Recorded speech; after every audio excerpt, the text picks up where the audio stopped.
नमस्कार दोस्तों, आज के लेक्चर में हम क्वेश्चन नंबर 6 करने वाले हैं। क्वेश्चन नंबर 7 करने वाले हैं, सॉरी। 6 तक क्वेश्चन जो है वो हम लास्ट लेक्चर में कर चुके हैं। तो क्वेश्चन नंबर 7 देखिए क्या कहते हैं। क्वेश्चन नंबर 7 कहता है कि अगर आप ए सदिश का अवकलन करें, ए कोई सदिश है उसका अवकलन करते हैं तो ये B cross C cross A के बराबर आता है। सी और ए की क्रॉस गुणा से जो आता है वो ए के अवकलन से प्राप्त होता है। ऐसे ही अगर आप बी सदिश का अवकलन करते हैं तो बी सदिश का जो अवकलन है वो सी और बी के क्रॉस गुणा के बराबर है। अगर ये दोनों बातें सही है तो आप प्रूफ करके बताइए, सिद्ध करके बताइए कि ए क्रॉस बी का अवकलन किया जाए, ए सदिश और बी सदिश की जो क्रॉस गुणा है अगर उसका अवकलन किया जाए तो उसका अवकलन सी क्रॉस ए क्रॉस बी होगा। सी क्रॉस ए क्रॉस बी आएगा, ये आएगा। ठीक है, चलिए स्टार्ट करते हैं। देखिए इसका प्रूफ देते हैं कि हाँ भाई ये बात सही है, सही होने का प्रूफ देते हैं। तो यहां से स्टार्ट करते हैं D upon D T A cross B से। ठीक है, गुणा के नियम से अवकलन होगा। पहले आप ए का अवकलन करेंगे D A over D T cross B plus फिर ए को आप छोड़ेंगे, फिर बी का करेंगे D B over D T. ठीक है, डी ओवर डी टी का जो मान है वो आप यहां से ले लीजिए। ये रहा आपके पास डी ओवर डी टी का मान, यहां पुट कीजिए। D B over D T का मान यहां पुट कीजिए। तो डी अपॉन डी टी का मान है सी क्रॉस ए, तो आपने यहाँ पे रख दिया सी क्रॉस ए और आपका क्रॉस बी जो है वो बाहर है, बाहर रहने दीजिए, प्लस ए क्रॉस, यहाँ D B over D T है, D B over D T का मान है आपके पास सी क्रॉस बी, तो सी क्रॉस बी यहाँ रख दीजिए, सी क्रॉस बी, ये आपने रख दिया। अब ये सदिश त्रिक गुणा हो गए। देखिए दो सदिश ये गुणा हो रहे हैं, फिर ये सदिश गुणा हो रहा है, यहाँ ये दो गुणा हो रहे हैं, ये गुणा हो रहे हैं, तो ये अदिश त्रिगुणन हो गया, है ना। ये क्या हो गया, अदिश त्रिगुणन हो गया। और अदिश त्रिगुणन को सॉल्व करने के लिए ये जो बी सदिश है ये पीछे, इसको आगे होना चाहिए। तो भाई हमें यहाँ पर बी को आगे लाना होगा और सी क्रॉस ए को पीछे ले जाना होगा, लेकिन क्रॉस गुण है और क्रॉस गुणा में हमें छोटी क्लास से ये पढ़ाया जाता था कि जब भी सदिश क्रॉस गुण आए, है ना, जब आप 11th में या आपने 12th में या जब भी ये पहली बार पढ़ा है, पहली क्लास में, जिस भी पहली क्लास में आपने पढ़ा है वहां आपने ये बात पढ़ी है कि क्रॉस गुणा में अगर आप आगे पीछे करते हैं, डॉट गुणा में आगे पीछे कीजिए, कोई दिक्कत नहीं, क्योंकि जो डॉट गुणा होती है वो क्रम विनिमयता के नियम का पालन करती है। ये क्रम विनिमयता क्या है, क्रम विनिमय मतलब आप उसकी जगह को, क्रम को बदल सकते हैं, आगे वाले को पीछे और पीछे वाले को आगे ला सकते हैं, लेकिन क्रॉस गुणा क्रम विनिमयता को नहीं मानती। इसलिए अगर आपने आगे को पीछे, पीछे को आगे किया तो उसका भुगतना पड़ेगा और भुगतान होता है माइनस के रूप में।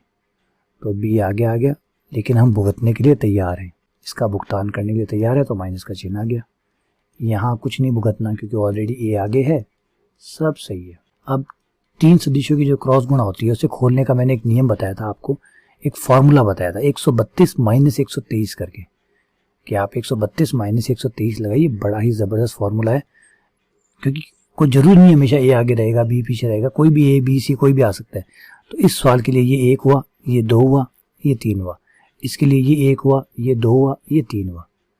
तो नियम क्या कहता है, 132 माइनस 123, 132 मतलब 132, 1 3 2, 1 3 2, ये हो गया 1 डॉट 3 1 3 2, ये 2 माइनस 130 1 2 3, 1 2 और 3 प्लस यहाँ पे भी लगाइए 132 माइनस 123, पहले 132 तो 1 3 A B minus 123 1 3 1 2 3 A dot C B bar. तो भाई आ जाइए मैदान में, ब्रैकेट खोल दीजिए, B dot A C minus minus plus B dot C A plus A dot B C A dot C B. अब इनमें से भाई साहब कुछ कट रहा है क्या, ध्यान से देखिए, ध्यान से देखिए, कट रहा है भाई, बिल्कुल कट रहा है। ये देखिए, ये गया माइनस और ये गया प्लस।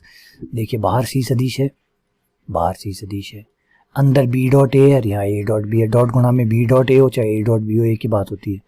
ये माइनस का है और ये प्लस का है, तो कट गया। बढ़िया, बहुत बढ़िया कट गया। तो अब इसे लिखिए, फिर इसे लिखिए, B dot C A minus A dot C, ये आपका LHS आ गया। अब चलिए RHS को भी सॉल्व कर लेते हैं, देख लेते हैं RHS कितना आता है। RHS है हमारा C cross A cross B, ये हमारा RHS है। ये हो गया 1 नंबर, ये हो गया भाई 2 नंबर, ये हो गया 3 नंबर। तो नियम हमारा कहता है कि 132 मतलब C डॉट B, 132 यानी 1 3 2 बार minus 1 2 3 130 C dot A B बार। अब LHS RHS को मिलाते, दोनों आमने सामने बैठे, मिला लीजिए। B dot C dot B, कोई फर्क नहीं पड़ता, एक बात है।